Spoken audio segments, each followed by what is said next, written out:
Para sa akin, yung Pilipino kasi, tayong mga Pilipino,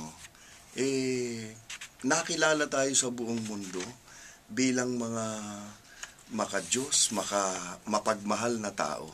Kaya nga hindi mo maiiwasan na kahit saan tayo pumunta, marami tayong nahahawa dahil dun sa ating ugaling mapagtiis, mapagmahal, maunawain. At kung titingnan natin yung history natin bilang mga tao, yung pamilya, sagrado yan sa atin eh. Di ba? Pag makita natin yung ating mga kanununuan, bakit na tumagal ng kung ilang taon yung pagsasama nila na hindi sila naghiwalay? Yung ating mismong mga magulang, hanggang nagsilaki tayo, sila pa rin. Di ba? At kahit man tayo may asawa na, pinangangalagaan natin yung kasagraduhan ng pamilya at yung kasagraduhan ng kasal. Diba? Pagsasama.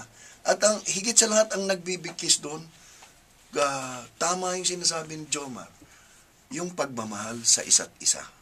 Pagmamahal sa isa't isa, yung pagmamahal na walang halong pagkukunwari. Pagmamahal na talagang, sabi nga, yung unconditional love. Walang pasubali. Diba? Lahat ibibigay. Unconditional love. Kahit na nagkasala na, andun pa rin yung pagmamahal. Na, sa totoo lang, yung nagkasala, pag nalaman niya o naramdaman niya kung paano mo siya tunay na minamahal, magigising yun sa katotohanan. Diba?